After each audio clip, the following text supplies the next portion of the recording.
Hello friends, welcome to LTX classes and welcome to 30th and 31st March 2025 Daily Hindu News Analysis.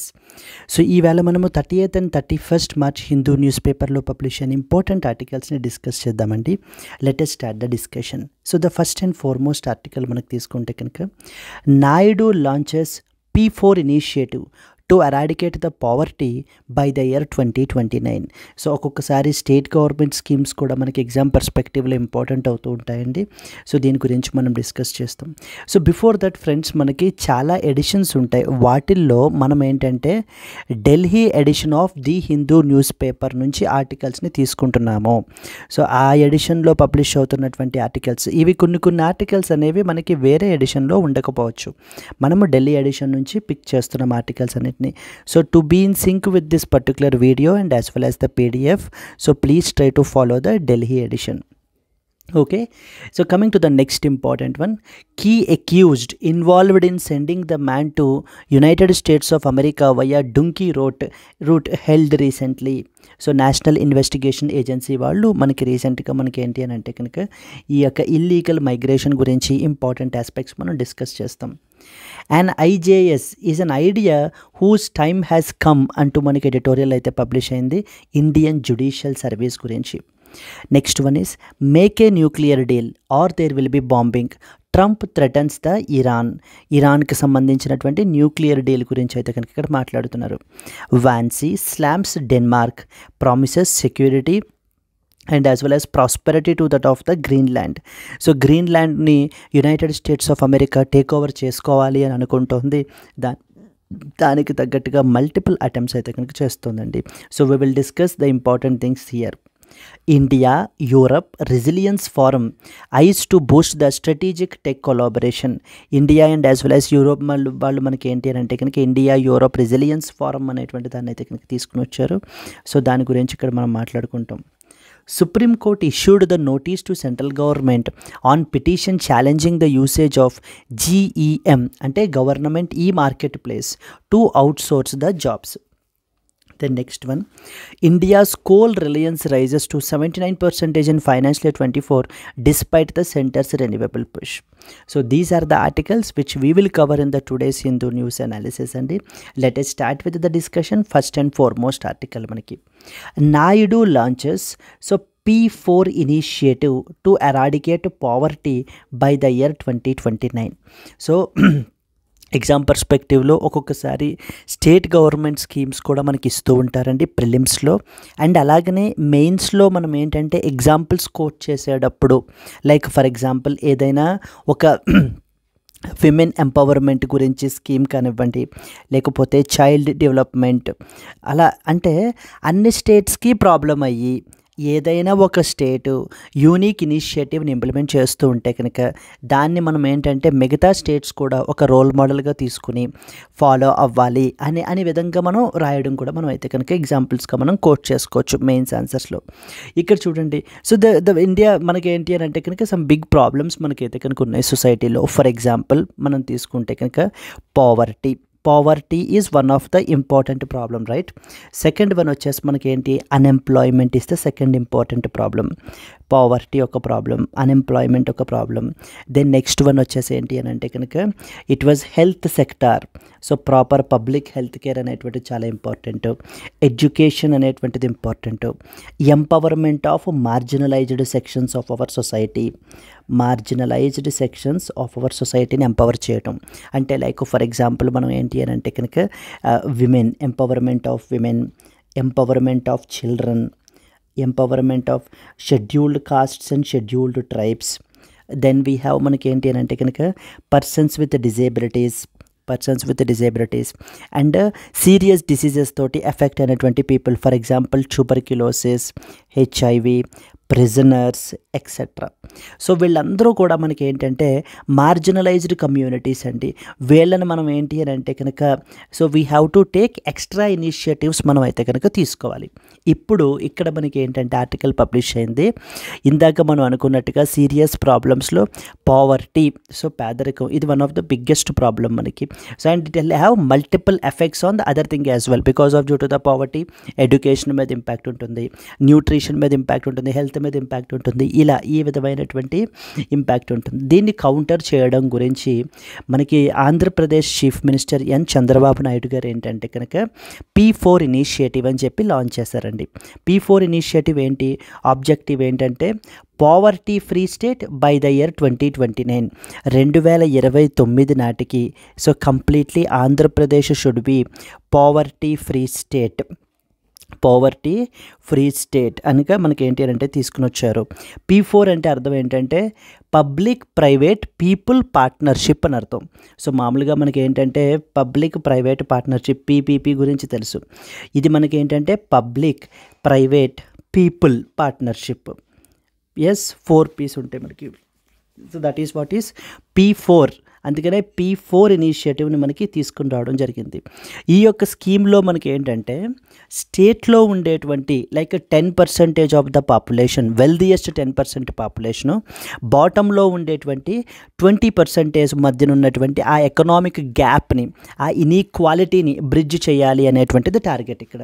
So the government ఏం చేస్తుంది అని అంటే it will act as A facilitator అండి. Government మనకి ఫెసిలిటేటర్గా మనకి work చేస్తూ ఈ wealthiest 10% people, bottom 20% పీపుల్కి మనకి ఏంటి అని అంటే కనుక సపోర్ట్ ప్రొవైడ్ చేయాలి ఈ స్కీమ్ ద్వారా, ఈ యొక్క ఇనిషియేటివ్ ద్వారా అనేటువంటి ఆలోచనతోటి. అండ్ నాట్ ఓన్లీ దాట్, ఈ యొక్క ప్రోగ్రెస్ని అంటే ఏ విధంగా మనం బ్రిడ్జ్ చేయగలుగుతున్నాము అనేటువంటి ప్రోగ్రెస్ని ట్రాక్ చేయడం గురించి, ఒక real time tracking of progress through digital dashboards ద్వారా కూడా మనకి ఏంటి అని అంటే కనుక ట్రాక్ చేస్తాము అని చెప్తున్నారు.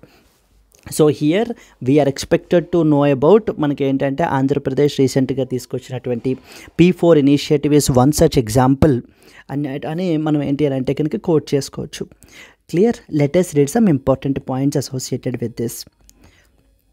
Andhra Chief Minister N. Chandrababu Naidu launched the Zero Poverty P4 initiative to make the state poverty free by the year 2029కి ఏంటి అని అంటే కనుక కంప్లీట్లీ పావర్టీ ఫ్రీ అవ్వాలి స్టేట్ మొత్తం అనేటువంటి ఆలోచనతో తీసుకుని వచ్చారు దీన్ని. It involves multiple stake holders. P4 అంటే అర్థం ఏంటి? పబ్లిక్ ప్రైవేట్ పీపుల్ పార్ట్నర్షిప్ అని అర్థం అండి మనకి. Eliminate is to eliminate poverty by the year 2029. ఈ దేని మధ్య గ్యాప్ రెడ్యూస్ చేయాలి? Socio economic disparity by linking the wealthiest 10% of the population with the bottom 20% of the poorest families. ఇండియాలో not only Andhra Pradesh, ఇండియాలో మనం తీసుకుంటే కనుక majority of the wealth is concentrated in the top 10% అండి. సో ఈవెన్ ద బాటమ్ 40% మనకి ఏంటి అని అంటే కనుక so completely in the poorest state of the సొసైటీలో మనకైతే కనుక ఉన్నారు. దీన్ని ఆధారంగా చేసుకుని ఆ రిచ్ వర్సెస్ పూర్ మధ్యన గ్యాప్ బ్రిడ్జ్ చేయాలి. Rich people should help the poor people, support చేయాలి అంటూ మనకైతే కనుక తీసుకుని రావడం జరిగింది. To encourage direct support from the wealthy individuals to uplift the economically weaker sections. Government ఏం చేస్తుంది? So the government will act as a ఫెసిలిటేటర్గా యాక్ట్ చేస్తుంది ఫర్ ద ఎఫెక్టివ్ ఇంప్లిమెంటేషన్ అని చెప్తూ, అండ్ అలాగే to ensure real time progress tracking with that of the via digital dashboards ద్వారా మనకి tracking అనేటువంటిది పర్ఫామ్ చేస్తారట. అండ్ మనకి directive principles of state policy తీసుకుంటే కనుక DPSPs అంటాం కదా. DPSPs ఈ ఆర్టికల్ ఏ పార్ట్లో మనకి మెన్షన్ చేశారు? Part 4 of the constitution deals with directive principles of state policy. ఈ యొక్క ప్రిన్సిపల్స్ యొక్క ముఖ్య ఉద్దేశం, ఆబ్జెక్టివ్ ఏంటండి? So the state should support. ఇక్కడ స్టేట్ అంటే it's not Jammu and Kashmir or లేకపోతే మనకి ఏంటి అని అంటే కనుక ఒడిస్సా కాదండి. State includes what is defined under article number 36 of the constitution. What is define under 36? Article 12లో మనకి ఏం డిఫైన్ చేశారో డెఫినేషన్ ఆఫ్ ద స్టేట్ అదే మనకైతే కనుక అప్లై అవుతుంది. క్లియర్? ఈ యొక్క స్టేట్ రెస్పాన్సిబిలిటీ ఏంటి? సో తన యొక్క సిటిజన్స్ యొక్క వెల్ఫేర్ తీసుకోవాల్సినటువంటి బాధ్యత ఎవరితో? మనకి స్టేట్ది మనకి. ఓకే, సో హియర్ మనకి తీసుకుంటే కనుక ఈ ఆర్టికల్ ప్రకారంగా మనకి ఏంటంటే కనుక స్టేట్ గవర్నమెంట్, ఆంధ్రప్రదేశ్ గవర్నమెంట్ రీసెంట్గా ఈ P4 ఇనిషియేటివ్ అనేటువంటి దాన్ని మనకి తీసుకుని వచ్చారు. అంటే ఇది ఎగ్జాక్ట్లీ ఎలా ఇంప్లిమెంట్ చేస్తారు అనేటువంటిది డౌన్ ద లైన్ మనం అయితే కనుక చూడొచ్చు. So then public private partnership P4 can be a viable model for inclusive growth in India. Discuss with some examples can be a potential question మనకి. Moving on to the further forward, దీనికి చూడండి, what is the primary objective of, ఇలా కూడా అడుగుతారండి. ఇలా state government schemes ఇచ్చేసి వాటి యొక్క ఎగ్జాక్ట్ ఆబ్జెక్టివ్ ఏంటి అని కూడా మనకు అడుగుతారు. what is the primary objective of the zero poverty P4 initiative that is launched by the Andhra Pradesh? Number 1, provide direct financial aid to all the citizens. Number 2, to establish a government led poverty alleviation fund. Number 3, encouraging the wealth redistribution through a public private people partnership. Number 4, create the employment opportunities through industrial projects. So P4 initiative, zero poverty P4 initiative యొక్క objective ఏంటి? Number 1 చూడండి, providing direct financial aid to all citizens. So మొత్తం అన్ని సిటిజన్స్కి government ఇక్కడ ఏమీ కూడా ఎటువంటి ఫైనాన్షియల్ అసిస్టెన్స్ ఏమీ ప్రొవైడ్ చేయదండి, అట్లీస్ట్ అండర్ P4 ఇనిషియేటివ్లో. Second 1, establishing government led poverty alleviation fund. ఇలా ఎస్టాబ్లిష్ చేస్తాము అంటూ కూడా ఇప్పుడు ఏమీ చెప్పలేదు. So the third 1, encouraging the wealth redistribution through a public private people partnership. The third one is the answer manaki. Clear? Let us move forward to the next one. So that is encouraging the wealth redistribution through a public private partnership model. P4 initiative focuses upon bridging the socio-economic gap by linking the wealthiest 10% with the poorest 10%. Yes. And అలాగే ఆంధ్రప్రదేశ్ ఇంకొక పర్పస్కి కూడా మనకి న్యూస్లో ఉంది. So they are conducting the skill సెన్సెస్ని conduct చేస్తున్నారండి. Skill సెన్సెస్ని మనకి కండక్ట్ చేయబడడం జరుగుతుంది, అంటే all over the state. So ఈ స్కిల్ సెన్సెస్ ద్వారా మనకి ఏంటి అని అంటే కనుక ఉండేటువంటి వర్కింగ్ పాపులేషన్ యొక్క పీపుల్ యొక్క స్కిల్స్ని మనకి ఏంటి అని అంటే అనాలిసిస్ అనేటువంటిది చేస్తారు, అసెస్ అనేటువంటిది చేస్తారు. సో ఆ అసెస్మెంట్ చేసి దాని యొక్క డేటాని బట్టి అకార్డింగ్లీ పాలసీ డెసిషన్స్ అనేటువంటివి తీసుకుంటాము అంటూ ఈ యొక్క స్కిల్ సెన్సెస్ని కండక్ట్ చేయడం అయితే కనుక మనకి జరుగుతుంది. So in which of the following state the first ever skill senses is being conducted అని మనకి స్టేట్ లెవెల్ ఎగ్జామ్స్లో అడుగుతుంటారు. It is the state of Andhra Pradesh is conducting the skill senses. అలాగే ఈ P4 ఇనిషియేటివ్ ఎవరు తీసుకుని వచ్చారని అడుగుతారు. P4 ఇనిషియేటివ్ కూడా మనకి ఆంధ్రప్రదేశ్ తీసుకొచ్చారండి. Clear? Let us move on to that of the next important article. Key accused involved in sending the man to the United States of America via Dunki route held recently. So మనకి ఏంటంటే కనుక national investigation agency వాళ్ళు రీసెంట్గా మనకి ఏంటంటే కనుక one of the అక్యూజ్డ్ని మనకైతే కనుక అరెస్ట్ చేయబడడం జరిగిందండి. ఒక అతన్ని మనకి ఏంటంటే యునైటెడ్ స్టేట్స్ ఆఫ్ అమెరికాకి ఈ యొక్క డున్కీ రూట్ ద్వారా or also known as donkey route అని కూడా మనకి పిలుస్తుంటారు. సో దీని ద్వారా మనకి ఏంటి అని అంటే కనుక పంపిస్తూ పట్టుబడడం జరిగింది.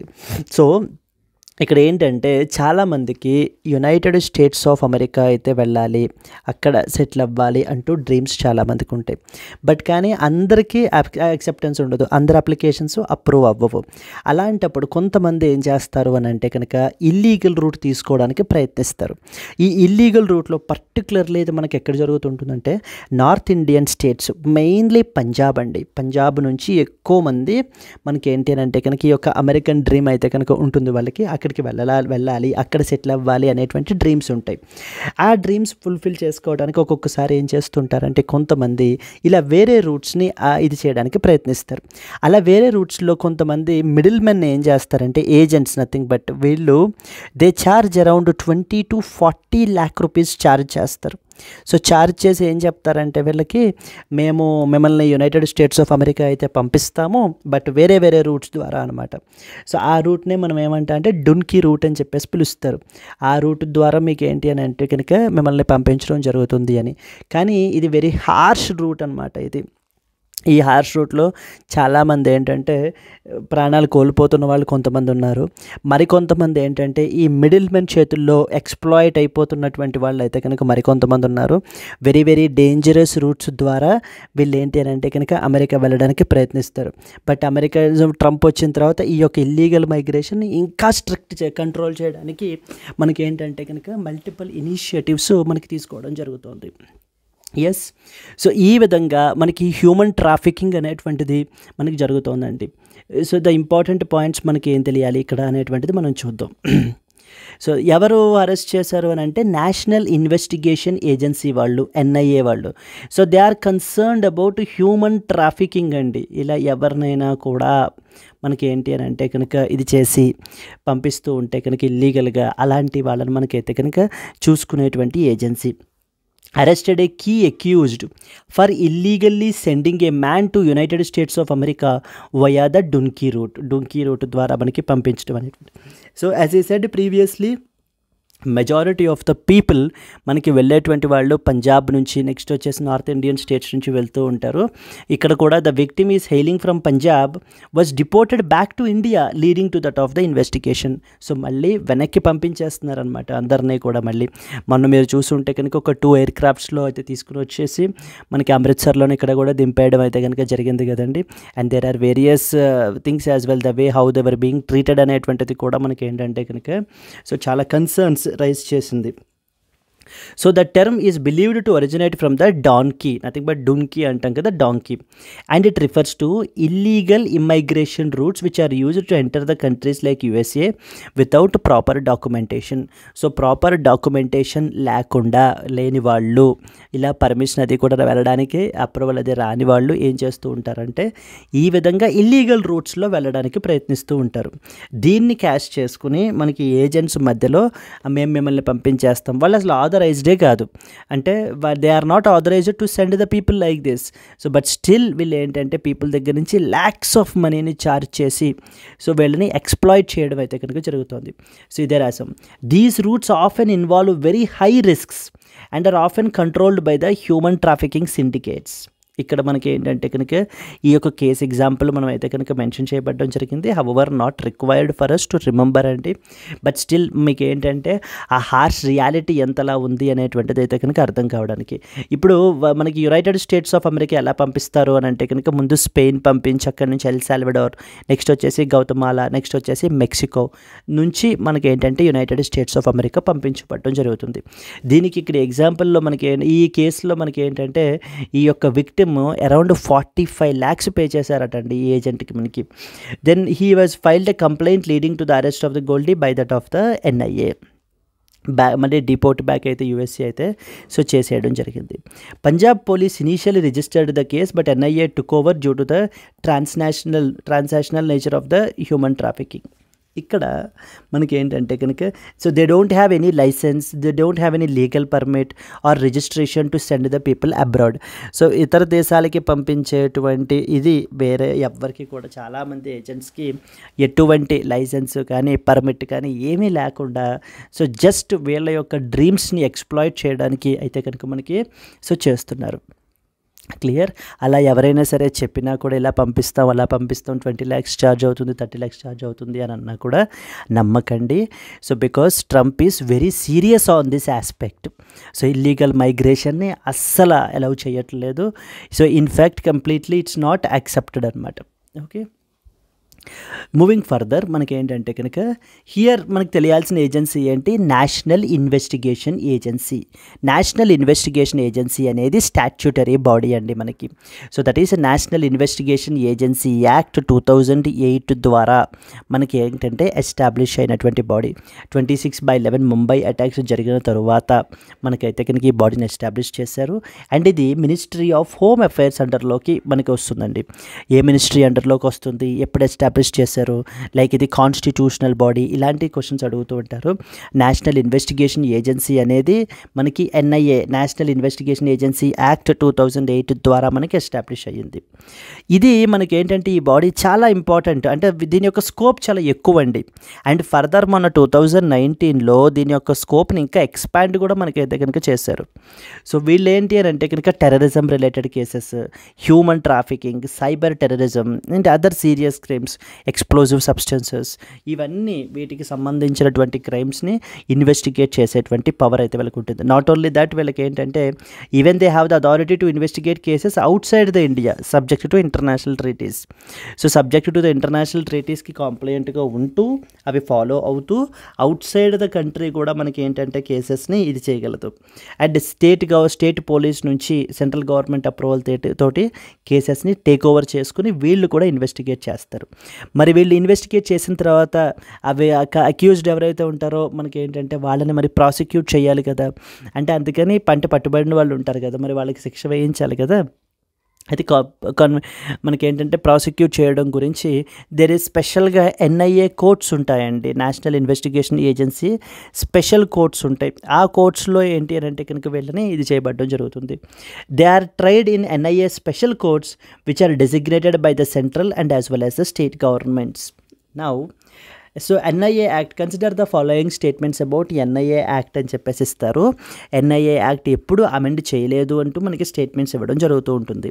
కానీ ఎన్ఐఏ యాక్ట్ మనకి ఏంటంటే కనుక 2019లో మనకి అమెండ్మెంట్ అయితే తీసుకుని వచ్చారు. అమెండ్మెంట్ తీసుకొచ్చి వీళ్ళ యొక్క జ్యూరిస్డిక్షన్ని మనకి ఏంటంటే ఎక్స్పాండ్ చేశారనమాట. Jurisdiction to offences including outside India and more క్రైమ్స్ని ఇన్వెస్టిగేట్ చేసేటువంటి పవర్ని కూడా యాడ్ చేశారు. Like for example human trafficking, ఇప్పుడు ఇది వన్ సచ్ ఎగ్జాంపుల్ కదా. మరి ఇక్కడ కౌంటర్ఫెయిట్ కరెన్సీ, ఆర్మ్స్ ట్రేడ్ ఎవరైనా క్యారీ అవుట్ చేస్తూ ఉన్నా, సైబర్ టెర్రరిజం రిలేటెడ్ కేసెస్, వీటన్నిటినీ కూడా ఇన్వెస్టిగేట్ చేసేటువంటి పవర్ ఈ రోజున మనకి నేషనల్ ఇన్వెస్టిగేషన్ ఏజెన్సీ వాళ్ళకైతే కనుక మనకి ఉంది. మనకి yes, so human trafficking through illegal immigration routes like donkey route poses a serious national security threat. Discuss the role of agencies like NIA in curbing such crimes. That is what is the possible mains question that you can expect. So ఏమేం తెలియాలి? National investigation agency NIA గురించి, అసలు ఇది ఎప్పుడు establish అయ్యింది, అసలు ఏం role perform చేస్తుందంటే వీళ్ళకి ఏమేం పవర్స్ ఉంటాయి, అసలు ఏం చేస్తారు వీళ్ళు అనేటువంటి తెలియాలి. అండ్ ఈ యొక్క ఇల్లీగల్ మైగ్రేషన్ ఈజ్ మనకి ఏంటంటే కనుక even not only in this particular issue, majority of the కేసెస్లో అయితే ఇండియా నుంచే వెళ్ళరండి చాలామంది, ఈవెన్ యూరప్ నుంచి, నెక్స్ట్ వచ్చేసి ఆఫ్రికన్ కంట్రీస్ నుంచి, వీళ్ళ నుంచి కూడా మనకి ఏంటంటే ఇలా ఇల్లీగల్ రూట్స్ ద్వారా మనకి యునైటెడ్ స్టేట్స్ ఆఫ్ అమెరికా అయితే మనకి రీచ్ అవుతూ ఉంటారు. సో వన్స్ అక్కడికి రీచ్ అయిన తర్వాత అమ్మయ్య మేము రీచ్ అయిపోయాము అనుకోగానే వాళ్ళందరినీ మళ్ళీ క్యాచ్ చేసి ఏం చేస్తున్నారు, వాళ్ళ దేశాలకి డిపోర్ట్ బ్యాక్ చేసేస్తున్నారు. Yes, this was the second important article that you are expected to know. Moving on to the third one, an IJS is an idea whose time has come అని చెప్పేసి మనకైతే కనుక చెప్తున్నారు. సో దట్ ఈస్ ఏంటి, దేని గురించి ఇదంతా కూడా అని అంటే కనుక మనకి ఎస్ అండి, and Indian judicial service is an idea whose time has come అని చెప్పేసి మనకైతే ఆర్టికల్ పబ్లిష్ అయింది. సో ఈ ఆర్టికల్లో మనకేంటంటే కనుక సో జ్యుడిషియరీలో జరుగుతున్నటువంటి మల్టిపుల్ ఇష్యూస్ గురించి, అంటే ఏ విధంగా ఈ యొక్క అపాయింట్మెంట్ ప్రాసెస్ అనేది చేంజ్ అవ్వాలి అంటూ కొన్ని ఇంపార్టెంట్ ఐడియాస్ మనకైతే కనుక ఇవ్వబడడం జరిగింది. మనం ఏంటంటే కనుక అది ఏ ఆర్గాన్ అయినా కూడా, అది ఎలక్షన్ కమిషన్ ఆఫ్ ఇండియా అయినా, కంట్రోలర్ అండ్ ఆడిటర్ జనరల్ అయినా, so these public institutions should work with utmost transparency. So వాటి యొక్క ఫంక్షనింగ్ అలాగే ఉండాలి, వాటి యొక్క అపాయింట్మెంట్ ప్రొసీజర్ కూడా మనకి అంతే ట్రాన్స్పరెంట్గా ఉండాలి. కానీ జ్యుడిషియరీ విషయానికి వచ్చేసరికి మనకి ఏమవుతుందంటే, so senior level that is high court and as well as supreme court జడ్జెస్ని మనకి కొలీజియం అనేటువంటి సిస్టమ్ ద్వారా మనకి అపాయింట్ చేస్తారు. మీలో చాలామందికి ఆల్రెడీ తెలుసు, కొలీజియం సిస్టమ్ ద్వారా మనకి అపాయింట్మెంట్స్ అనేటువంటివి చేయబడడం జరుగుతుంది. సో ఈ కాంటెక్స్ట్లో మనకి ఏంటంటే, ఇప్పుడు సుప్రీంకోర్టు జడ్జెస్ని అపాయింట్ చేసి తీసుకున్నాం అనుకోండి, chief justice of India plus 4 senior most judges ఉంటారు. Chief justice of India plus 4 senior most judges. వీళ్ళు మనకి ఏంటి అని అంటే కనుక they comprises the today's collegium system. And వీళ్ళు జడ్జెస్ని మనకి ఏంటంటే ప్రెసిడెంట్ ఆఫ్ ఇండియాకి రికమెండ్ చేస్తారు ఎవరిని అపాయింట్ చేయాలి అని. అప్పుడు ప్రెసిడెంట్ ఆఫ్ ఇండియా వాళ్ళని మనకి అపాయింట్ అయితే చేయబడడం జరుగుతుంది. అయితే ఈ యొక్క మెకానిజం ఏదైతే ఉందో ఇది కంప్లీట్లీ మనకి సో ఎటువంటి ట్రాన్స్పరెన్సీ లేదు అంటూ కొన్ని ఇన్సిడెంట్స్ని మనకి ఎగ్జాంపుల్స్గా ఇక్కడ ఆధార్ చెప్తున్నారండి.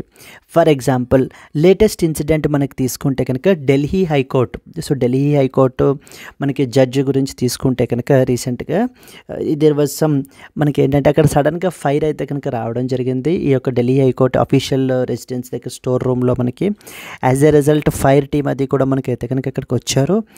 Then after that what has happened is that మనకి half burnt notes, currency notes in cash మనకి ప్లాస్టిక్ బ్యాగ్స్లో ఉండి కట్టలు నోట్లు అయితే కనుక, డబ్బులు కట్టలు అయితే కనుక దొరికాయి అనేటువంటి ఇప్పుడైతే కనుక ఇష్యూ నడుస్తుందన్నమాట. దీని మీద ఒక ఇంటర్నల్ ఎంక్వైరీ కమిటీ అది కూడా మనకి అయితే కనుక వేశారు. ఇక్కడ ఆథర్ ఏమంటున్నారంటే, అదే మనకి వేరే ఇంకెవరైనా పబ్లిక్ సర్వెంట్ అయితే కనుక దెన్ ఇమీడియట్గా వాళ్ళ మీద ఒక ఎఫ్ఐఆర్ ఇది చేసి, సో వాళ్ళ మీద మనకి ఏంటి అని అంటే కనుక యాక్షన్ తీసుకోబడడం జరుగుతుంది.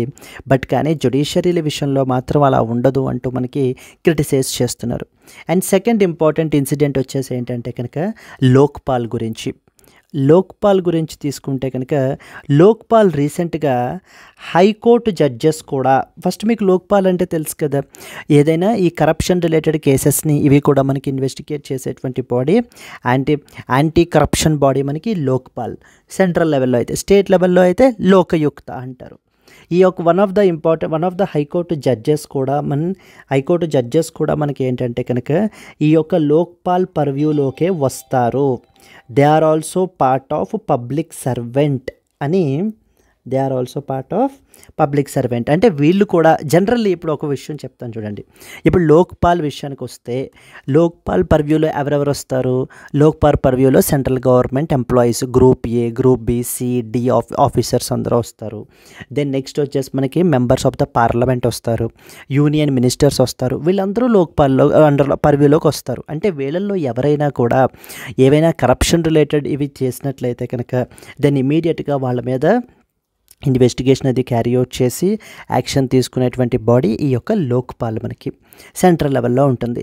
లోక్పాల్ రీసెంట్గా ఏం చెప్పిందంటే, హైకోర్టు జడ్జిలు కూడా మా పర్వ్యూలోకి వస్తారు, వీళ్ళు కూడా పబ్లిక్ సర్వెంట్ అనే డెఫినేషన్లోకి వస్తారు అని చెప్పేసి మనకి చెప్పబడడం జరిగింది. కానీ దీని మీద ఇమీడియట్గా సుప్రీంకోర్టు రెస్పాండ్ అయ్యి, ఈ లోక్పాల్ ఇష్యూ చేసినటువంటి ఆర్డర్ ఈజ్ వెరీ డిస్టర్బింగ్ అంటూ మనకి కోట్ చేశారండి.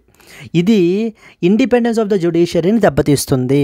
So independence of the judiciary judges లేదా జ్యుడిషియరీ హైకోర్టు జడ్జెస్ కానీ సుప్రీంకోర్టు కానీ వీళ్ళ యొక్క పర్వ్యూలోకి రారు, లోక్పాల్ యొక్క పర్వ్యూలోకి రారు.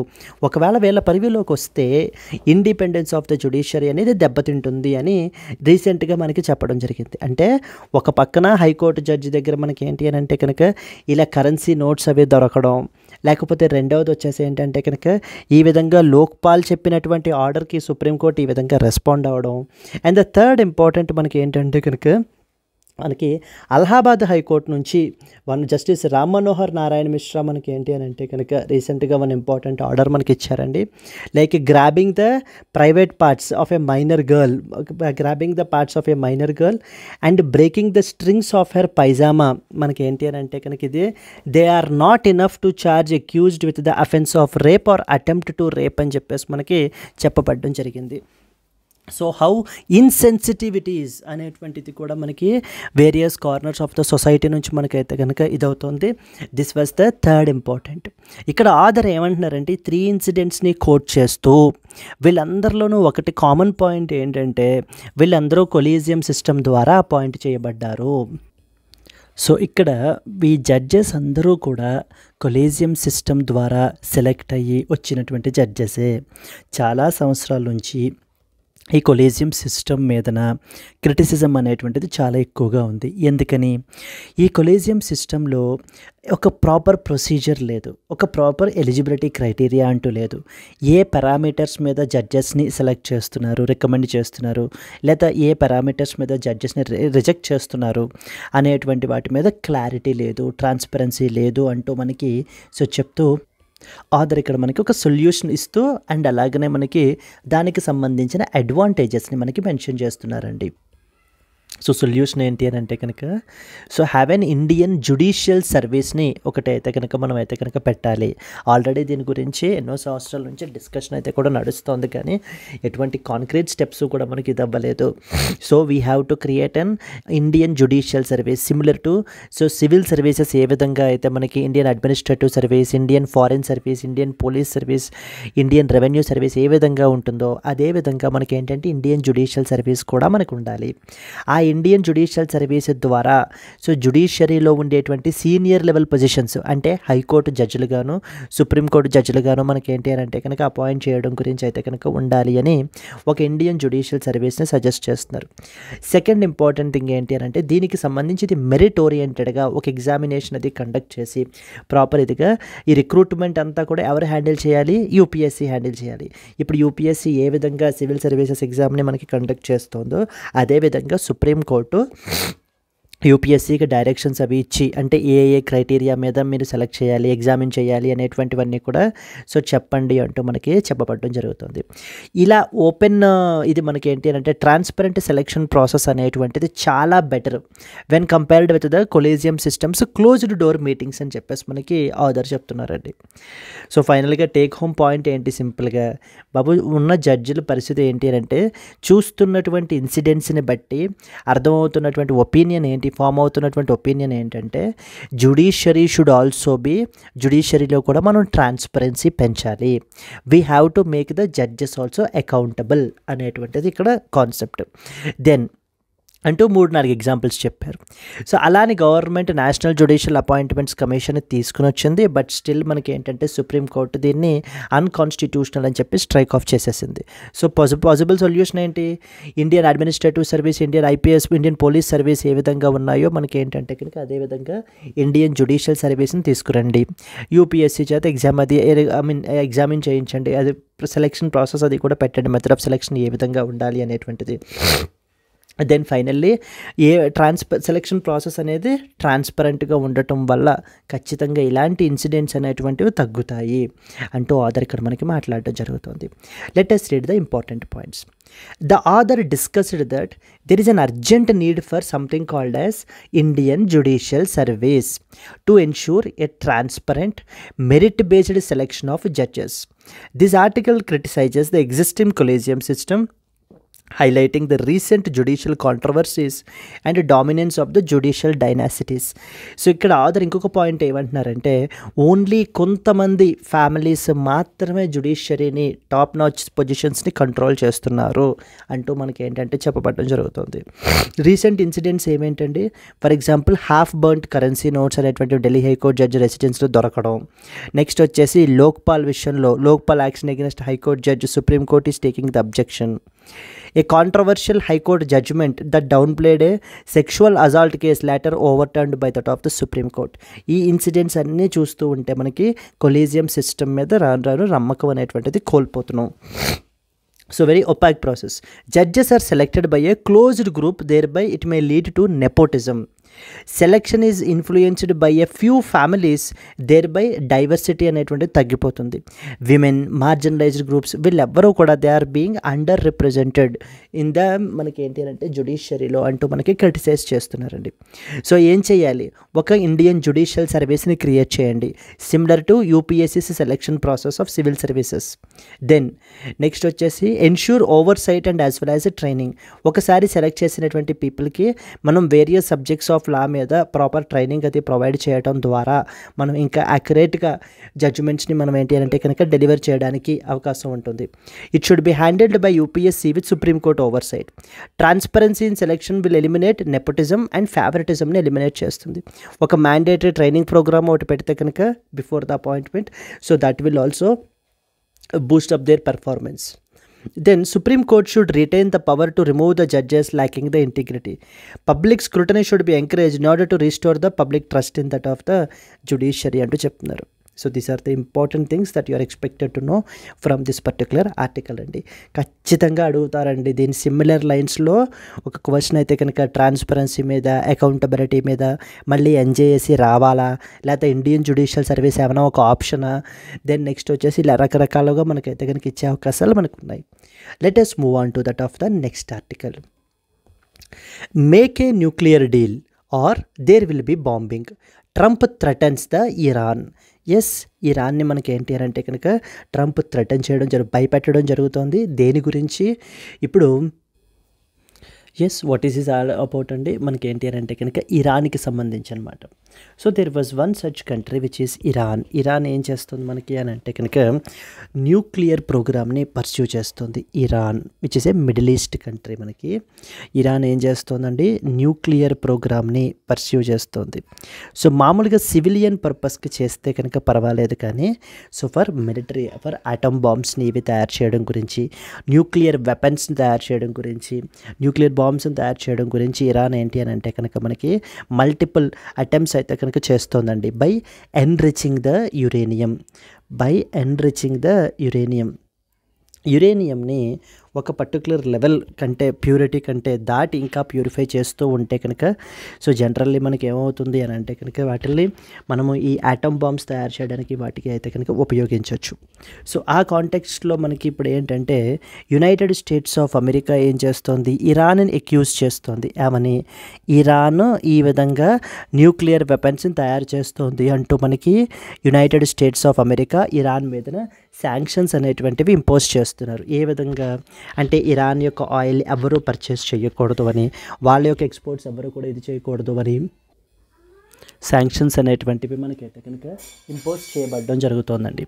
2015లో మనకి ఏంటంటే ఇరాన్ అండ్ JCPOA అంటారు. JCPOA, what is JCPOA? Joint comprehensive. JCPOA అంటే జాయింట్ కాంప్రిహెన్సివ్. సో 2015లో there is something called as JCPOA అని చెప్పి చేశారండి. JCPOA అంటే అర్థం ఏంటి, joint comprehensive plan of action. Joint comprehensive plan of action. దీని అండర్లో మనకి ఏంటి అంటే కనుక ఇప్పుడు ఇరాన్ ఈ యొక్క న్యూక్లియర్ ప్రోగ్రామ్స్కి సంబంధించి రెస్ట్రిక్షన్స్ అనేటువంటిది యాక్సెప్ట్ చేయాలి. Then as a result Iran మీద ఇంపోజ్ చేసినటువంటి శాంక్షన్స్లో రిలీఫ్ అనేది ప్రొవైడ్ చేస్తారు. ఇదంతా ఎప్పుడు జరిగింది, 2015లో మనకి జరిగింది డీల్ అంతా కూడా. బట్ 2018లో మనకి యునైటెడ్ స్టేట్స్ ఆఫ్ అమెరికా ఈ యొక్క డీల్ నుంచి బయటకు వచ్చేసిందండి. బయటకు వచ్చేసిన తర్వాత మళ్ళీ ఇరాన్ ఏం చేసింది, మళ్ళీ దాని యొక్క న్యూక్లియర్ ఎన్రిచ్మెంట్ అనేటువంటి దాన్ని, న్యూక్లియర్ ప్రోగ్రామ్ని మనకైతే కనుక కంటిన్యూ చేసుకుంటుంది. ఈ రోజుకి కూడా మనకి ఇరాన్ ఏం చెప్తోంది అని అంటే కనుక మేము పీస్ఫుల్ పర్పసెస్కే మేము ఈ యొక్క ఎన్రిచ్మెంట్ అనేది చేస్తున్నాము, అంతే తప్ప ఎటువంటి డిస్ట్రక్టివ్ పర్పసెస్కి మేమైతే కనుక చెయ్యట్లేదు అంటూ మనకి చెప్తోంది. కానీ but United States of America ఇప్పుడు ఏమంటోందంటే now come to the deal, let us talk. మనం ఏంటి అని అంటే కనుక న్యూక్లియర్ డీల్ గురించి మనం మాట్లాడుకుందాము. If you are not come, మీరేంటి కనుక రాకుండా మీరు ఎటువంటి మళ్ళీ మీ న్యూక్లియర్ ప్రోగ్రామ్ని కంటిన్యూ చేస్తే కనుక మేము బాంబింగ్ చేయడానికి కూడా, స్ట్రైక్స్ అవి కూడా క్యారీ అవుట్ చేయడానికి కూడా మేము వెనకాడము. So there will be bombing. సింపుల్గా అవుట్ రైట్గా చెప్తున్నారండి, make a nuclear deal or else there will be bombing అంటూ మనకి ఇరాన్కి ట్రంప్ ఇప్పుడు వార్నింగ్ అనేటువంటిది ఇవ్వడం జరుగుతుంది. ఒకవేళ బాంబింగ్ అనేది చెయ్యకపోతే సెకండరీ టారిఫ్స్ అనేటువంటివి విధించేస్తాం, అంటే ట్యాక్సెస్ అనేటువంటివి వేసేయబడడం జరుగుతుంది. Either of the things will happen అంటూ మనకి ట్రంప్ ఇప్పుడు చెప్తున్నారు. US President Trump warned the Iran of bombings and secondary tariffs if it does not reach a nuclear agreement with Washington. Iran rejected the direct talks but left the room for indirect negotiations. Iran ఏమంటున్నారు, so we will not directly engage with USA తోటి direct engagement అనేటువంటిది చెయ్యము, direct tax అనేటువంటివి ఉండబోవు. But కానీ indirect negotiations అంటే through other countries అండి, like for example ఏదైనా ఒక ఉమెన్ కానీ ఇలా మీడియేటర్స్ ద్వారా మనకి ఏంటి అని అంటే కనుక నెగోషియేట్ అయితే చేస్తామంటూ చెప్పడం జరుగుతుంది. So Trump stated that if Iran does not agree to a nuclear deal, then USA will impose secondary tariffs and even resort to the military action కూడా మేము ఏంటి అని అంటే కనుక తీసుకుంటాము అంటూ మనకి చెప్పడం జరుగుతుంది. ఇక్కడ మనం బ్యాక్గ్రౌండ్ కూడా మనం మెన్షన్ చేసాము. ఏంటి background, 2015 nuclear deal and United States of America's withdrawal, ఈ 2 పాయింట్స్ మనం మాట్లాడాం. The 2015 Iran nuclear deal also known as officially ఏమని చెప్పానమ్మా, JCPOA అంటే అర్థం ఏంటి, joint comprehensive plan of action. ఈ డీల్ మనకి ఏం చేసింది ఇది అంటే ఇరాన్ న్యూక్లియర్ యాక్టివిటీస్ మీదన స్ట్రిక్ట్ రిస్ట్రిక్షన్స్ లిమిట్స్ పెట్టారు in exchange for sanctions relief. అంటే ఒకవేళ ఇరాన్ ఈ లిమిట్స్కి లోపడి మనకి ఏంటంటే రెస్ట్రిక్షన్స్కి లోపడి ఉంటే కనుక సో దాని మీద ఉండేటువంటి శాంక్షన్స్ని రిలీఫ్ ప్రొవైడ్ చేస్తారనమాట. In his first term Trump withdrew from the deal and reimposed the harsh sanctions on Iran. ఇది 2015లో చేశారు కదా. 2018లో మనకి ఏం చేశారంటే యునైటెడ్ స్టేట్స్ ఆఫ్ అమెరికా మళ్ళీ ఇదే డీల్ నుంచి బయటకు వచ్చేయడం జరిగింది. బయటకు వచ్చేస్తే ఏమైంది తర్వాత ఇరాన్ కంటిన్యూడ్ ఇట్స్ న్యూక్లియర్ ప్రోగ్రామ్ని అయితే కానీ continue చేసుకుందండి. Iran rejected the Trump's warning and responded through women urging the USA to engage in diplomacy. Western powers are accusing the Iran of exceeding the uranium enrichment limits, fearing the nuclear weapon development. Western countries అన్నీ కూడా మనకి ఏంటి అని అంటే కనుక Iran తన యొక్క nuclear enrichment అనేటువంటిది లిమిట్స్ దాటి ఇది చేస్తోంది, ఎన్రిచ్ చేస్తోంది, న్యూక్లియర్ వెపన్స్ తయారు చేస్తోంది అంటూ మనకి ఏంటి అని అంటే కనుక చెప్పబడడం జరుగుతుంది, అక్యూజ్ చేస్తున్నారు. కానీ ఇరాన్ ఏమంటుంది, నేను అలా ఏం చేయట్లేదు, నేను ఓన్లీ ఫర్ సివిలియన్ పర్పస్ గురించి, సివిలియన్ ఎనర్జీ పర్పసెస్ గురించి మాత్రమే చేస్తున్నాను అంటూ మనకి చెప్తున్నారండి. సో JCPOA అనేది 2015లో ఇరాన్కి P5+1 కంట్రీస్ అండి, USA, UK, France, China, Russia and Germany మధ్యన సైన్ అయినటువంటి డీలు. ఎందుకని ఇరాన్ న్యూక్లియర్ యాక్టివిటీస్ మీద లిమిట్ చేయడం గురించి. బట్ USA 2018లో మనకి ఏంటంటే విత్డ్రా అయిపోయింది, leading to the further tensions and as well as the sanctions. Clear? So these are the important things that you are expected to know about. And moving on to that of the next article. So Vance slams Denmark, promises security, prosperity to that of the Greenland. USA's vice president మనకైతే కనుక మాట్లాడుతూ ఏమంటున్నారంటే, again ఇంతకు ముందు last time Trump ఏదైతే అంటున్నారో ఇప్పుడు మనకి ఏంటి అని అంటే వైస్ ప్రెసిడెంట్ కూడా అదే చెప్తున్నారు. దేని గురించి? మనకి ఏంటంటే గ్రీన్లాండ్ గురించి. ఈ యొక్క గ్రీన్లాండ్ అనేటువంటిది డెన్మార్క్ యొక్క కంట్రోల్లో మనకైతే కనుక ఉంది. యునైటెడ్ స్టేట్స్ ఆఫ్ అమెరికా ఈ యొక్క గ్రీన్లాండ్ని టేక్ ఓవర్ చేసేసుకోవాలి, డెన్మార్క్ నుంచి టేక్ ఓవర్ చేసేసుకోవాలి అని చెప్పి చూస్తోంది. ఎందుకంటే ఈ గ్రీన్లాండ్ అనేటువంటిది స్ట్రాటజిక్ పర్స్పెక్టివ్లో చాలా సిగ్నిఫికెంట్ అండి. ఎందుకనంటే ఇదంతా కూడా మొత్తం మంచుతో ఐస్ తోటి కప్పబడి ఉన్నటువంటి రీజియన్ కదా. బట్ కానీ క్లైమేట్ చేంజ్ వల్ల మనకి ఏమవుతున్నాయి, ఆర్కిటిక్లోను అంటార్కిటిక్లోను కూడా ఐస్ అది కూడా మనకి మెల్ట్ అయిపోతుంది. ఇప్పుడు ఆర్కిటిక్లో కూడా ఇప్పుడు అదే జరుగుతుంది అనమాట. ఈ యొక్క క్లైమేట్ చేంజ్ వల్ల టెంపరేచర్స్ పెరిగిపోతూ ఉండటం వల్ల ఈ ఐస్ అంతా కూడా మనకి మెల్ట్ అయిపోతూ కొత్త సీ రూట్స్ అనేటువంటివి మనకి ఏంటంటే ఎస్టాబ్లిష్ అవుతున్నాయి.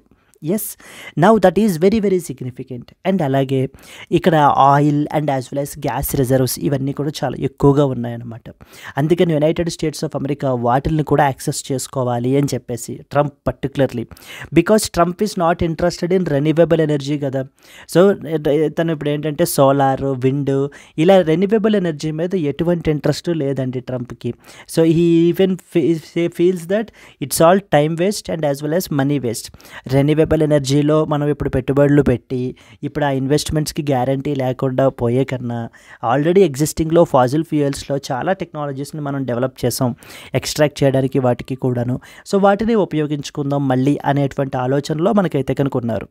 ఎప్పుడైతే మరి ఇప్పుడు ఈ గ్రీన్లాండ్లో మనకి రిజర్వ్స్ అన్నీ కూడా మనకి యాక్సెస్ వస్తాయి అనే ఉద్దేశం ఉంటుందో, దెన్ డెఫినెట్లీ మనకి ఏంటంటే కనుక ఈ వీటి యొక్క బెనిఫిట్ ఉంటుంది అంటూ మనకి గ్రీన్లాండ్ని టేక్ ఓవర్ చేసుకోవాలనుకుంటున్నారు. థర్డ్ పాయింట్ ఏంటంటే Russia and as well as China, ఈ దేశాలు ఈ రీజియన్లో వాటి యొక్క ఇన్ఫ్లుయెన్స్ని పెంచుకుంటున్నాయి. సో డిఫెన్స్ పర్స్పెక్టివ్లో మనకి ఏంటంటే కనుక సో వాళ్ళ యొక్క ఇన్ఫ్లుయెన్స్ని మనం కౌంటర్ చేయాలి అని అంటే ఖచ్చితంగా మన యొక్క ఇది ఎక్కడ ఉండాలి అంటూ మనకి ఏంటంటే కనుక ఈ అన్ని రీజన్స్ వల్ల యునైటెడ్ స్టేట్స్ ఆఫ్ అమెరికా ఇప్పుడు ఈ గ్రీన్లాండ్ అనేటువంటి దాన్ని టేక్ ఓవర్ చేసేసుకోవాలి అంటూ మల్టిపుల్ అటెంప్ట్స్ చేస్తున్నారండి. అండ్ గ్రీన్లాండ్ యొక్క పీపుల్కి కూడా చెప్తున్నారు, డెన్మార్క్ వాళ్ళు మీ కంట్రీలో మనకి ప్రాపర్ ఇన్వెస్ట్మెంట్స్ అవి కూడా చేయలేదు, సో దాని మూలాన మీరు కంప్లీట్లీ అండర్ డెవలప్డ్గానే ఉండిపోయారు. అలా కాకుండా మీరు ఎప్పుడైతే యూఎస్ఏలోనే జాయిన్ అయిపోతారో అలాంటప్పుడు ఏంటంటే again you will all be rich. So ఈ రీజియన్ అంతా కూడా డెవలప్ అవుతుంది అంటూ మనకి యునైటెడ్ స్టేట్స్ ఆఫ్ అమెరికా మనకి చెప్పడం జరుగుతుందండి. Clear? Let us read some important points. So USA's vice president criticized the Denmark for underinvesting in the Greenland's security and hinted the US involvement in the region. He also encouraged a push for the Greenland's independence from the Denmark, thereby escalating the tensions between the allies. So the vice president stated that Denmark has failed to invest in the Greenland's people and as well as a security architecture లో మనకి ఏంటి అని అంటే కనుక ఎటువంటిది కూడా చేయలేదు అంటూ మనకి చెప్పడం జరుగుతుంది. USA has no option but to take a greater role in that of the Greenland security అనేటువంటిది ఇప్పుడు ట్రంప్ యొక్క స్టాన్స్ అండి మనకి. ఓకేనా. So the USA has historically shown the interest in that of the Greenland. So చూడండి, Greenland would be better off economically and security wise if it partnered with United States of America. United States of America తోటి partner అయ్యి ఒకవేళ USA కనుక take over చేసుకుంటే కనుక then definitely Greenland అనేటువంటిది మనకి ఏంటి అని అంటే కనుక డెవలప్ అవుతుంది అంటూ మనకి చెప్పడం జరుగుతుంది. దీనికి డెన్మార్క్ రెస్పాన్స్గా ఇస్తూ ఏమంటున్నారు, Denmark is already investing more in the Arctic security. మేమేమీ ఇన్వెస్ట్ చేయకుండా అయితే కనుక లేము, సెక్యూరిటీని ఇంప్రూవ్ చేయడంలో మేమేంటి అని అంటే కనుక సఫిషియంట్ ఇన్వెస్ట్మెంట్స్ అనేటువంటివి మేమైతే చేస్తున్నాము అంటూ మనకి ట్రంప్ యొక్క ఏ విధంగా తన యొక్క టోన్ అది ఉంది టేక్ ఓవర్ చేసుకోవడానికి అనేటువంటి దాని మీద క్రిటిసైజ్ చేస్తున్నారండి ఆపోజిట్లో. క్లియర్. సో డెన్మార్క్ అనేది ఇట్స్ ఏ స్ట్రాటజిక్ అసెట్గా భావిస్తుంటారు. ఇది ప్రపంచంలోనే లార్జెస్ట్ ఐలాండ్ అండి. వీటి యొక్క పాపులేషన్ అరౌండ్ 57,000 ఉంటారు. అయితే ఈ యొక్క రీజియన్ మొత్తం 80% ఐస్ తోటి మనకి కప్పబడి ఉంది. మనకి it is surrounded by Atlantic and as well as Arctic oceans. ఈ పాయింట్ మీకు లాస్ట్ టైం కూడా మనం చెప్పాము. So that is Kaffeklubben Island, the northern most land mass in the వరల్డ్గా మనకైతే దీన్ని కన్సిడర్ చేస్తారో అది మన గ్రీన్లాండ్లోనే ఉంది. దెన్ ఏంటి గ్రీన్లాండ్ యొక్క స్ట్రాటజిక్ సిగ్నిఫికెన్స్ ఏంటి? మొదటిది కొత్త షిప్పింగ్ రూట్స్ అనేటువంటివి మనకి ఫార్మ్ అవుతున్నాయి. ఇందాక అనుకున్నాం కదా, climate change is melting Arctic ice, as a result new trade routes అనేటువంటివి ఓపెన్ అవుతున్నాయి. రష్యా, చైనా వీళ్ళు ఆల్రెడీ మనకి ఏంటంటే ఈ యొక్క ఆర్కిటిక్ ట్రేడ్ రూట్స్లో వీళ్ళ యొక్క ఇన్ఫ్లుయెన్స్ని పెంచుకుంటున్నారు. For example northern sea route is example. రెండవది గ్రీన్లాండ్ అనేది క్రిటికల్ మినరల్స్లో చాలా రిచ్ అండి. అరౌండ్ ఎంత అంటే 25 out of 34 క్రిటికల్ మినరల్స్ మనకి ఎలక్ట్రిక్ వెహికల్స్లోను బ్యాటరీస్లోను యూజ్ చేసేటువంటి మినరల్స్ అన్నీ కూడా మనం ఇక్కడైతే కనుక మనకి దొరుకుతాయి. నాట్ ఓన్లీ దాట్, ఇక్కడ ఉండేటువంటి ఆయిల్ని, గ్యాస్, మినరల్స్ని ఇవన్నీ కూడా మనం ఏంటంటే కనుక ఎక్స్ట్రాక్ట్ చేసుకోవచ్చు. So by thinking all these considerations మనకి ఏంటి అని అంటే కనుక గ్రీన్లాండ్ ఎట్టి పరిస్థితుల్లోనూ టేక్ ఓవర్ చేసేసుకోవాలి అని చెప్పేసి మనకి ట్రంప్ అయితే ఆలోచించడం జరుగుతుంది. Not only that, even the Panama కెనాల్ని కూడా మనకి అయితే కనుక టేక్ ఓవర్ చేసుకోవాలి అని చెప్పేసి చూస్తున్నారు. And at the same time గాజాని కూడా మనకి టేక్ ఓవర్ చేసుకుని మళ్ళీ రీడెవలప్ చేయాలి గాజా స్ట్రిప్ని కూడా అంటూ ఇలా మల్టిపుల్ ఇనిషియేటివ్స్ తోటి మనకి సెకండ్ టర్మ్లో ట్రంప్ మనకైతే కనుక తీసుకుని వస్తున్నారండి. Discuss the significance of the strategic significance of the Greenland in the context of emerging geopolitical rivalries in the Arctic region can be a potential mains question. Moving on to that of the next one. India-Europe Resilience Forum eyes to boost the strategic tech collaboration అంటూ మనకైతే కనుక article publish అయింది. ఏంటి అని అంటే కనుక ఇది yes India and as well as Europe మనకి ఏంటి అని అంటే something called as India Europe resilience forum అనేటువంటి దాన్ని మనకి తీసుకుని వచ్చారండి. దీని ద్వారా మనకి ఏంటంటే కనుక డిఫరెంట్ పాలసీ ఎక్స్పర్ట్స్ని అంటే మొత్తం రెండింటి దగ్గర నుంచి అటు యూరోప్ నుంచి ఇటు ఇండియా నుంచి and institutions will collaborate on shared non-traditional security challenges. Non-traditional అంటే అర్థం ఏంటి మనకి అని అంటే కనుక for example terrorism is one such example, climate change, next వచ్చేసి మనకి పబ్లిక్ హెల్త్, ట్రాన్స్నేషనల్ క్రైమ్, ఇవన్నీ కూడా మనకి ఏంటంటే నాన్ ట్రెడిషనల్ సెక్యూరిటీ ఛాలెంజెస్గా మనం కన్సిడర్ చేయొచ్చు. సో వీటిల్లో కొలాబరేట్ అవ్వడం గురించి, ఇన్ఫర్మేషన్ అనేటువంటిది షేర్ చేసుకోవడము, బెస్ట్ ప్రాక్టీసెస్ అనేటువంటిది షేర్ చేసుకోవడం గురించి ఈ యొక్క ఇండియా యూరప్ రెసిలియన్స్ ఫారం అనేటువంటి దాన్ని రీసెంట్గా మనకి అన్వేల్ చేశారండి. Then at the same time European Union commissioners visit అయితే కనుక జరిగింది రీసెంట్గా, which was led by the president of European Union. ఎవరండి president of European Union? Von der Leyen is the president of the European Commission మనకేంటి అని అంటే India and Europe యొక్క areas మధ్యన ఇంపార్టెన్స్ ఏ ఏరియాస్లో కోఆపరేట్ చేసుకుంటున్నారు. ఫర్ ఎగ్జాంపుల్ మనకి ఇన్వెస్ట్మెంట్స్లోను, క్రిటికల్ టెక్నాలజీస్లోను, innovation, talent, digital and green industrial transition, space, defence, people to people contacts etcetera. So overall మనకి ఇప్పుడు ఏంటంటే ఈ ఇండియా యూరప్ రెసిలియన్స్ ఫోరం అనేటువంటిది నాన్ ట్రెడిషనల్ సెక్యూరిటీ ఛాలెంజెస్ని అడ్రస్ చేయడం గురించి, ఫర్దర్గా ఇంకా వీళ్ళ యొక్క కొలాబరేషన్ ఇంకా డీపెన్ చేసుకోవటం గురించి అయితే కనుక ఎంతగానో ఉపయోగపడుతుందంటూ మనకి చెప్తున్నారండి. అదే reset to boost the strategic tech collaboration, strategic technologies యొక్క కొలాబరేషన్ అనేటువంటిది ఎన్హాన్స్ అవుతుంది. The India Europe Resilience Forum IERF ఇలాగే అడుగుతారు. Consider the following statements about IERF అని. ఆబ్జెక్టివ్ ఏంటి? ఇండియా యూరోపియన్ యూనియన్ మధ్యన కోఆపరేషన్ అనేటువంటి దాన్ని ఫర్దర్గా స్ట్రెంగ్తన్ చేసుకోవాలి వేటిల్లో, క్రిటికల్ టెక్నాలజీస్లో. అండ్ దేన్ని అడ్రస్ చేయాలి? నాన్ ట్రెడిషనల్ సెక్యూరిటీ ఛాలెంజెస్ని మనకైతే కనుక అడ్రస్ చేయాలి. IERF అనేటువంటిది మనకి ఏంటి అని అంటే కనుక దీన్ని మనకి institute of piece and conflict studies and as well as సెడల్ foundation India in partnership with the centre for social research and centre for education and social studies Chanakya university మనకి ఏంటి అని అంటే కనుక దీన్ని ఇది చేపట్టడం జరిగిందండి. Mainly it focuses upon the policy dialogue between the India and as well as Europe. Objective ఏంటి? సో ఫర్దర్గా స్ట్రాటజిక్ కొలాబరేషన్ అనేటువంటిది స్ట్రెంగ్తన్ చేసుకోవాలి వేటిల్లో, టెక్నాలజీలో, ట్రేడ్లో, సెక్యూరిటీలో. అండ్ ఫర్దర్గా ఎగ్జిస్టింగ్ కోఆపరేషన్ ఇంకా ప్రమోట్ చేయాలి స్పేస్లో, digital transition, defence technologies etcetera, people to people ties. Yes, so these are the important points and that you are expected to know about. It was highlighted during the visit of European Union Commissioner to India led by European Commission President von der Leyen. So this is what is the next important article, that is India Europe Resilience Forum. Mainly ప్రిలిమ్స్లో అడిగే అవకాశాలు ఉన్నాయి, లేదంటే India and as international రిలేషన్స్లో GS paper 2 India European Union రిలేషన్స్లో మనం ఏంటి అని అంటే కనుక ఈ పాయింట్ని మీరు కోట్ చేయొచ్చు. So like unveiling of India Europe resilience forum అని చెప్పేసి మనకి clear. Moving on to that of the next article. Supreme Court issued the notice to central government on petition challenging the usage of GEM to outsource the jobs. So what is GEM అండి? GEM అంటే government e marketplace అని అర్థం. Government e market place దీన్ని 2016లో మనకి తీసుకుని వచ్చారు.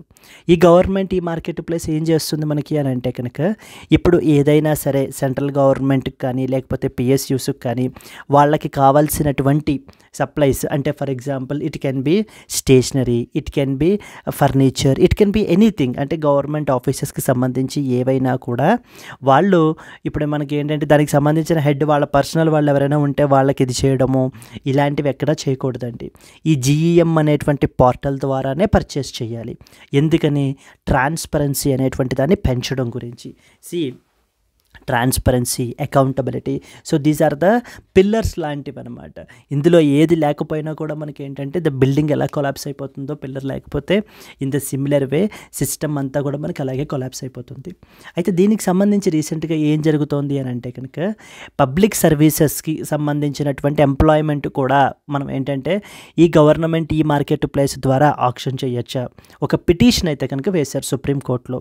So సుప్రీంకోర్టులో ఒక పిటిషన్ వేశారు, weather employment to public services can be auctioned off through the government e-marketplace portal is in violation of the constitution or not అనేటువంటి దాన్ని మనకి ఏంటంటే కనుక ఇది చేయడం గురించి. ఈ పిటిషన్ ఎవరు వేశారు అని అంటే కనుక దక్షిణ రైల్వే ఎంప్లాయీస్ యూనియన్ వాళ్ళు మనకి వేయడం జరిగిందండి. ఎందుకట అరౌండ్ 152 శానిటరీ వర్కర్స్ని మనకి టెర్మినేట్ చేశారు. వాళ్ళని మనకి ఏంటంటే they have been appointed by the railway recruitment cell according to the statutory rules and then served in the front lines of pandemic only to be replaced by outsourced hired through that of the GEM portal. ఈ 152 మందిని మనకి ఏంటంటే కనుక railway recruitment cell వాళ్ళు recruit చేసుకున్నారు, appoint చేశారు వీళ్ళని. ఆ తర్వాత వీళ్ళు ఏంటంటే మొన్న పాండమిక్ జరిగినప్పుడు కూడా సో ఫ్రంట్ ఉండి మనకి ఏంటి అని అంటే కనుక సర్వ్ చేయబడడం జరిగింది కానీ ఇప్పుడు వీళ్ళందరినీ టెర్మినేట్ చేసేసి ఏం చేశారు, జీఎం పోర్టల్ ద్వారా అవుట్సోర్స్డ్ స్టాఫ్ని మనకి ఏంటంటే కనుక లేబర్ని మనకి రిక్రూట్ చేసుకోవడం జరిగింది. సో ఇది మాకు అన్యాయం జరిగింది, మాకు రిక్వైర్డ్ ఏజ్ ఉంది, రిక్వైర్డ్ క్వాలిఫికేషన్స్ ఉన్నాయి. సో అండ్ మన అపాయింట్మెంట్ కూడా ఇన్ కన్సనెన్స్ విత్ ద రిజర్వేషన్ పాలసీయే ఉంది. సో మమ్మల్ని రెగ్యులరైజ్ చేయటం మానేసి వీళ్ళు ఏంటి అని అంటే కనుక మమ్మల్ని అందరినీ తీసి పడేసి గవర్నమెంట్ ఈ మార్కెట్ ప్లేస్ ద్వారా ఏంటి అని అంటే కనుక అవుట్సోర్సింగ్ స్టాఫ్ని తీసుకుని రావడం జరిగింది. ఇది ఎంత మాత్రం కరెక్ట్ కాదు అంటూ మనకి పిటిషన్ వేశారు. దీనికి సంబంధించి సుప్రీంకోర్టు ప్రస్తుతానికి మేము ఫైనల్ ఆర్డర్ చెప్పేంత వరకు కూడా, జడ్జిమెంట్ చెప్పేంత వరకు కూడా మీకు రానున్న టాస్క్స్లో ఏవైనా సరే ఉంటే కనుక వీళ్ళ యొక్క సర్వీసెస్ని యూజ్ చేసుకోవాలి అంటూ మనకి చెప్పడం జరిగింది. అంటే wherever there employment is needed you have to recruit them first అంటూ చెప్పడం జరిగింది. ఇదిగో చూడండి, the top court directed the southern railway to use the services of these housekeeping assistants including the petitioners wherever their employment is needed in the future during the pendency of the petition. So in future ఒకవేళ మీకు ఎక్కడైనా సరే మీకు అవసరం వచ్చినప్పుడు ఇమీడియట్గా మీరు ఏం చేయాలి, వీళ్ళని మీరు ఏంటి అని అంటే కనుక తీసుకుని వీళ్ళకి ఉద్యోగాలు ఇవ్వాలి, వీళ్ళ యొక్క సర్వీసెస్ని తీసుకోవాలి అంటూ మనకి సుప్రీంకోర్టు చెప్పడం జరిగిందండి. So here you are expected to know about GEM, that is GEM government e marketplace అని చెప్పేసి 2016లో మనకి తీసుకుని వచ్చారు. It is a public procurement portal అంటారు, public procurement portal. So it is and one more ఏంటి అని అంటే కనుక all the goods and as well as services. So the గవర్నమెంట్కి సంబంధించినటువంటి గూడ్స్ అండ్ సర్వీసెస్ ఏవి కావాలన్నా, ఏవి పర్చేస్ చేయాలన్నా అవన్నీ కూడా ఈ యొక్క జీఈఎం పోర్టల్ ద్వారానే వీళ్ళు ఏంటి అని అంటే కనుక చేయాలన్నమాట. క్లియర్ అండి. And on the other side మనకి ఏంటంటే ఇప్పుడు గవర్నమెంట్ కదా, ఇక్కడ బయ్యర్స్ సెల్లర్స్ సైడ్ ఎవరెవరు ఉంటారు, మనకి sellers side micro small and medium enterprises, MSMEs. So then next వచ్చేసి విమెన్ ఎంటర్ప్రెన్యూర్స్, వీళ్ళందరూ ఉంటారు. అంటే ఈ విధంగా గవర్నమెంట్ ఏం చేస్తుంది, 2 ఆబ్జెక్టివ్స్ని ఫుల్ఫిల్ చేస్తుంది. మొదటిది అటు గవర్నమెంట్ ఈ మార్కెట్ ప్లేస్ పెట్టి గవర్నమెంట్ రిలేటెడ్ ట్రాన్సాక్షన్స్ అవి ఏం జరిగినా, గవర్నమెంట్కి కావాల్సినటువంటి ఎటువంటి గూడ్స్ అండ్ సర్వీసెస్ పర్చేస్ చేయాలన్నా వాటిల్లో ట్రాన్స్పరెన్సీ అనేటువంటిది ప్రమోట్ చేస్తుంది ఇప్పుడు ఈ జీఈఎం పోర్టల్ అనేటువంటిది ప్లేస్ చేసి. ఆన్ ద అదర్ సైడ్ ఏం చేస్తుంది, micro small and medium enterprises, women entrepreneurs, వీళ్ళకి ఏంటి అని అంటే కనుక ఆ యొక్క అవార్డ్స్ అంటే గవర్నమెంట్ నుంచి పర్చేస్ చేసుకునే విధంగా ఆర్డర్స్ అనేటువంటివి ప్రొవైడ్ చేస్తుంది. So it's a win win game అనమాట రెండిట్లోనూ కూడా. ఇప్పుడు వీళ్ళని ఈ విధంగా జీఈఎం పోర్టల్ ద్వారా మనకేంటి అని అంటే కనుక అవుట్సోర్సింగ్ స్టాఫ్ని రిక్రూట్ చేసుకోవడం అనేటువంటిది is it constitutionally valid or not అనేటువంటి దాన్ని మనకి ఏంటంటే కనుక ఇప్పుడు సుప్రీంకోర్టు రానున్న రోజుల్లో మనకి చెప్పబడడం జరుగుతుంది. దీనికి సంబంధించి ఎవరు పిటిషన్ వేశారు అంటే దక్షిణ్ రైల్వే ఎంప్లాయీస్ యూనియన్ వాళ్ళు మనకి పిటిషన్ అయితే కనుక వేశారండి. విత్ రెస్పెక్ట్ టు 152 అసిస్టెంట్స్ని, housekeeping assistants or sanitary వర్కర్స్ని టర్మినేట్ చేసేసారు. అంటే వీళ్ళు ఏమంటున్నారంటే వీళ్ళకు ప్రొటెస్ట్ ఏంటంటే మాకు రిక్వైర్డ్ ఏజ్ ఉంది, రిక్వైర్డ్ ఎలిజిబిలిటీ క్రైటీరియా ఉంది, అండ్ ఇన్ స్టాట్యుటరీగానే మేము ఏంటి అని అంటే కనుక రూల్స్ ఫాలో అయ్యే మమ్మల్ని అపాయింట్ చేసుకున్నారు. ఇప్పుడు మమ్మల్ని అందరినీ తీసేసి జీఈఎం పోర్టల్ ద్వారా మనకి ఏంటి అని అంటే కనుక ఇలా అవుట్సోర్స్ చేశారు. ఇది కాన్స్టిట్యూషనల్లీ వ్యాలిడ్ కాదు. Yes, this is what is all this article is all about అండి. Let us move to that of the next one. Moving to the next article, India's coal reliance rises to 79% in financial year 24 despite the center's renewable push అని చెప్పేసి మనకి చెప్తున్నారండి. So మనకి ఏంటంటే coal is basically very very important అండి with respect to that of the energy that is produced. So ఈ thermal based మనకి ఏంటి అని అంటే కనుక ఎనర్జీ ప్రొడక్షన్ అనేది మనకి చాలా ఇంపార్టెంట్. దాంట్లో మనకి కోల్ అనేది చాలా క్రూషియల్ రోల్ ప్లే చేస్తుంది. ఇప్పుడు ఇక్కడ ఆర్టికల్లో ఏమంటున్నారు, గత కొన్ని సంవత్సరాలుగా రెన్యూవబుల్ ఎనర్జీ సెక్టార్ని మనకి పుష్ అనేటువంటిది ఉంటుంది. అంటే అటు ఒక పక్కన ఎలక్ట్రిక్ వెహికల్స్ కానీ లేకపోతే సోలార్, విండ్ ఇవన్నీ కూడా మనకు ఉన్నాయి. ఉంటున్నా కూడా వాటిల్ని పుష్ చేస్తూ ఉన్నా కూడా కోల్ మీద మన యొక్క ఆధారం అనేటువంటిది ఈవెన్ 79%కి మనకి ఏంటి అని అంటే కనుక రైజ్ అయింది అంటూ మనకి చెప్పబడడం జరుగుతుందండి. ఇన్ఫ్యాక్ట్ ఇంతకుముందు 77% ఉంటే ఇది it was been 79%. And more than 70% of the energy that is produced మనకి ఏంటంటే కనుక కోల్ ద్వారానే మనకైతే కనుక ఉంది. రెన్యూవబుల్ ఎనర్జీ సెక్టార్ తీసుకుంటే it is hardly less than 7%. ఇక్కడ రాశారు చూడండి ఆ point. Renewable energy sources renewable energy sources have not seen any meaningful rise in the share of the total energy that is produced in the past decade. The share of electricity that is produced from hydro, solar, nuclear and other renewable sources stood at just 7% of the total share, and this share was 6% in 2014-15. So అంటే ఏంటంటే అర్థం 2014-15లో ఈ యొక్క renewable energy ద్వారా అంటే hydro కానీ అది solar కానీ న్యూక్లియర్ పవర్ కానీ ఇంకేదైనా అదర్ రెన్యూవబుల్ సోర్సెస్ కానీ వాటి యొక్క టోటల్ షేర్ తీసుకుంటే కనుక అప్పుడు 6% ఉండేది ఎప్పుడు 2014-15లో. బట్ ఇప్పుడు మనం ఏంటి అని అంటే కనుక 2023-24కి వచ్చేసాం. Now it is just only 7%. ఎటువంటి మీనింగ్ఫుల్ రైజు కూడా మనకి లేదు. అటు కోల్ మాత్రం మనకి ఏంటి అని అంటే కనుక ఇట్ వాజ్ అరౌండ్ 79%, 77% నుంచి 79%కు మనకైతే కనుక పెరిగింది అంటూ coal is dominating our energy ఇదని చెప్తున్నారు. అంటే when the coal is dominating అంటే అర్థం ఏంటి? More carbon emissions. So more carbon emissions means more impact with respect to that of the climate change. అంటే మనం ఏంటంటే ఇంకా సఫిషియెంట్గా రెన్యూవబుల్ ఎనర్జీ రిలేటెడ్ ఇన్వెస్ట్మెంట్స్ కానీ లేకపోతే ఆ పుష్ కానీ ప్రాపర్గా లేదు అంటూ మనకి ఏంటి అని అంటే కనుక హైలైట్ చేస్తుంది ఈ పర్టికులర్ ఆర్టికల్ అండి. So that is the ministry of statistics and programme implementation energy statistics in India 2025 report ప్రకారంగా వీళ్ళు చెప్తున్నటువంటిది అనమాట. ఓకే, ఒక పక్కన కోల్ మనం ఏంటంటే ఈ యొక్క కోల్ రిలేటెడ్ ఇదిని మనం తగ్గించుకోవాలి, కార్బన్ ఎమిషన్స్ అవి తగ్గించాలి, రెన్యూవబుల్ ఎనర్జీ సైడ్ వెళ్ళాలి అనేటువంటిది మన ఆలోచనలు. కానీ ఇన్ రియాలిటీలో మనకి ఏం జరుగుతుంది అని అంటే కనుక అంత మీనింగ్ఫుల్గా రెన్యూవబుల్ ఎనర్జీ సోర్సెస్ యొక్క నుంచి మనకి ఎనర్జీ జనరేషన్ అనేటువంటిది అంత ఇదిగా లేదు. Just it is hardly less than 7% మాత్రమే ఉంది అంటూ మనకి చెప్పబడడం జరుగుతుంది. And majority is dominated by that of the coal only అనేటువంటిది ఈ యొక్క ఆర్టికల్ యొక్క ముఖ్య సారాంశం అండి. Clear? Yes. So these are the important articles that you are expected to know అండి. నేను మళ్ళీ చెప్తున్నాను, మనము సో చాలా ఎడిషన్స్ ఉంటాయి. ఢిల్లీ ఎడిషన్ తీసుకోవాలండి. ఢిల్లీ ఎడిషన్ మీరు తీసుకుంటే కనుక మీకు దాని నుంచి ఈ ఆర్టికల్స్ అనేటువంటివి ఉంటాయి. వేరే వేరే ఎడిషన్స్లో మనకి ఈ ఆర్టికల్స్ అనేటువంటివి కొన్ని ఉంటాయి, కొన్ని ఉండవు. క్లియర్?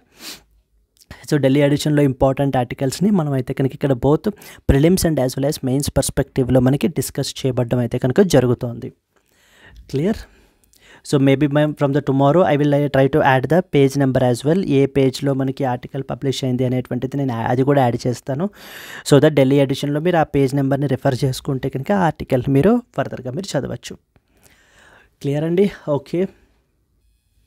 ఎస్ అండి, coming to the today's question. Zero Poverty P4 initiative was seen recently in the news is launched by A. World Bank, B.